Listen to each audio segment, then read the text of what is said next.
To me, this is not an information age. It's an age of networked intelligence.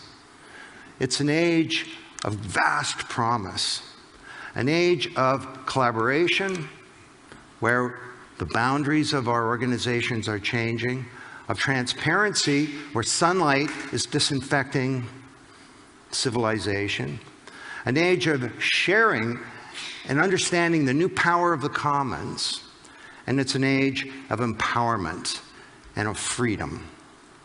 Now, what I'd like to do is, to close, to share with you some research that I've been doing. I've tried to study all kinds of organizations to understand what the future might look like.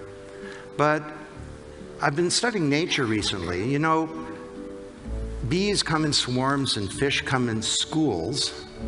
Starlings in the area around Edinburgh, in the moors of England, come in something called a murmuration.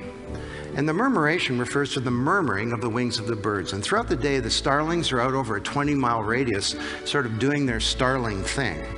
And at night, they come together and they create one of the most spectacular things in all of nature. And it's called a murmuration. And scientists that have studied this have said they'd never seen an accident. Now, this thing has a function. It protects the birds. You can see on the right here, there's a predator being chased away by the collective power of the birds. And apparently this is a frightening thing if you're a predator of starlings. And there's leadership, but there's no one leader. Now, is this some kind of fanciful analogy, or could we actually learn something from this? Well, the murmuration functions to accord a number of principles, and they're basically the principles that I've described to you today. This is a huge collaboration. It's an openness. There's a sharing of all kinds of information, not just about location and trajectory and danger and so on, but about food sources.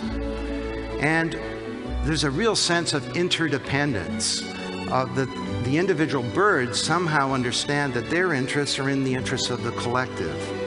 Perhaps like we should understand that the business can't succeed in a world that's failing. Well, I look at this thing and I get a lot of hope.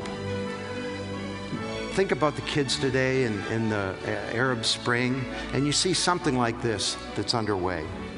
And imagine, just consider this idea, if you would. What if we could connect ourselves in this world through a vast network of air and glass? Could we go beyond just sharing information and knowledge? Could we start to share our intelligence? Could we create some kind of collective intelligence that goes beyond an individual or a group or a team to create perhaps some kind of consciousness on a global basis? Well, if we could do this, we could attack some big problems in the world. And I look at this thing and I don't know, I get a lot of hope that maybe this smaller, networked, open world that our kids inherit might be a better one. And that this new age of networked intelligence could be an age of promise fulfilled and of peril unrequited. Let's do this. Thank you.